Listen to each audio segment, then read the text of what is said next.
आप सभी श्रोतागण को बिंदु तिवारी का सादर नमस्कार। मेरे YouTube चैनल पर आप सभी श्रोतागण का मैं हार्दिक स्वागत और अभिनंदन करती हूँ।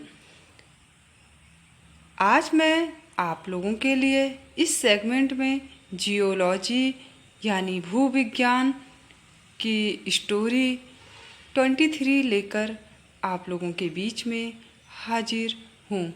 यह हमें तकनीकी रूप से उपलब्ध कराने में परम आदरणीय गुरु डॉक्टर मुकुंद नीलकंठ जोशी सर का सहयोग है। सर को मैं नमन करती हूँ और यदि रिकॉर्डिंग में मेरे से कोई त्रुटि हो जाए तो आप सभी से माफ़ी चाहूँगी। अगर आपने 22 तक अच्छे से सुना होगा तो आपको ये स्टोरी काफ़ी समझ में आएगी।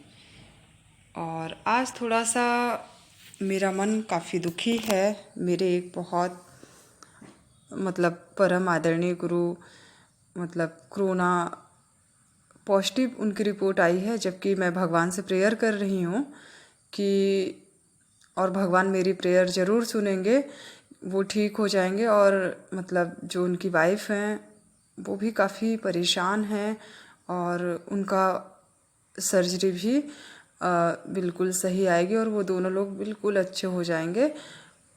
आप श्रोतागण प्रेयर करेंगे उनके लिए तो शायद और भी दुआएं लगेंगी और भगवान जल्दी सुनेंगे और उन लोगों को अच्छा कर देंगे। तो चलिए आइए हम आगे कहानी आपको बताते हैं। एग्रीकोला पहले के क्या है विद्वानों की कही हुई बातें अपने निरीक्षणों से परखने और जांचे बिना क्या है स्वीकार नहीं करते थे। और बिल्कुल, क्योंकि आप अगर कोई काम कर रहे हैं उसको स्वीकार कब किया जाएगा, जब आप उस पर बिल्कुल जांच लेंगे, ऑब्जर्व कर लेंगे। उसके बाद जब आपका मन संतुष्ट होता तभी आप किसी कार्य को एक्सेप्ट करते हैं। अब सन 1546 में उनकी अपनी लिखी हुई पुस्तक DDE ORTU फिर ET कॉसिस CAUSIS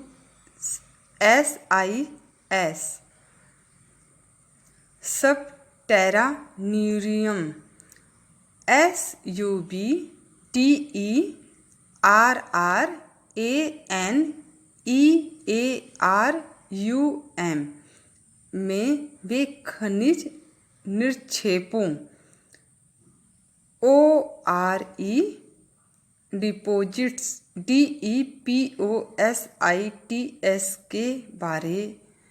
के बनने के बारे में वो लिखते हैं कि एरिस्टोटल यानी अरस्तु वगैरह ने जो कहा उसमें से किसी भी बात का जो है प्रत्यक्ष प्रमाण उनके पास नहीं था, ना ही उन्होंने दिया। कीमियाकार एल्केमिस्ट कहते हैं कि सब धातु किसकी बनी होती हैं, पारे और गंधक की, जो क्या है बिल्कुल गलत रॉन्ग है। ज्योतिषी बताते हैं कि धातुएं ग्रहों की किरणों से बनती हैं, यह भी झूठ ही है।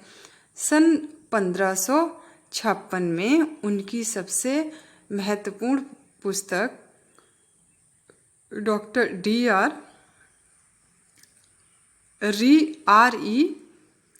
मेटालिका METALLICA जिसमें खनन विज्ञान MINING तथा धातु विज्ञान का विस्तृत वर्णन उन्होंने किया। वे कहते हैं कि जो धातु खनिजों उनके समय तक खनिज और शैल में अंतर स्पष्ट नहीं था कि निरपेक्ष शैलों में पहले से बने हुए दरार आदि खाली स्थानों में धातु निर्माण करने वाले रसों के भर जाने से बनते हैं। पहले दरारें बनी, फिर उनमें क्या हुआ, धातु, खनिज, जो अयस्क और उनके साथ के अन्य खनिज गैंग आए।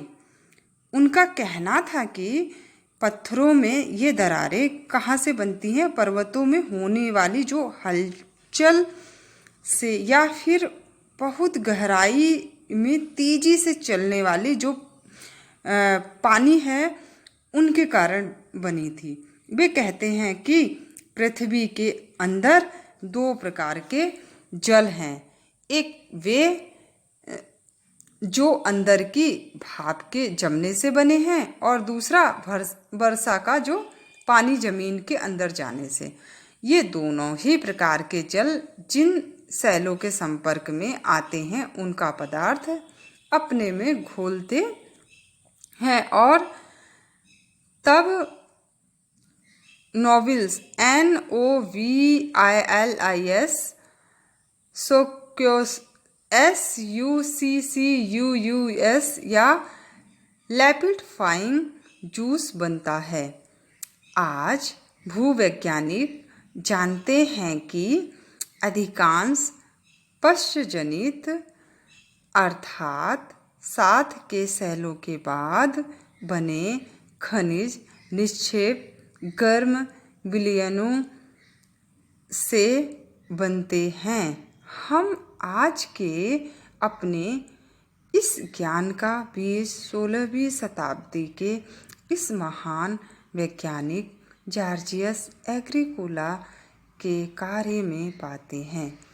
एग्रीकोला ने पर्वतों के बनने की प्रक्रिया के बारे में भी विचार प्रकट किए। उनके अनुसार पर्वत 5 प्रकार के हैं। पानी के द्वारा होने वाले सैलों के विनाश, अपरदन से बने, रेगिस्तान और समुद्र तटों पर हवा द्वारा जमा की गई बालू से, जमीन के अंदर की वायु से, भूकंप से, ज्वालामुखी से। इनमें से नदी के कार्यों को उन्होंने बहुत महत्वपूर्ण माना और उनके विचारों को पढ़कर लगता है कि कहीं हम 20वीं सदी के वैज्ञानिकों के विचार तो नहीं पढ़ रहे हैं। और इसके आगे का मैं आपको नेक्स्ट वीडियो में बताऊंगी। और इस वीडियो को उन तक ज़रूर शेयर करिए जो इंटरनेट सेवा से वंचित हैं। आप लोगों का इतना आदर सम्मान, स्नेह के लिए तहे दिल से बहुत बहुत शुक्रिया। नमस्कार।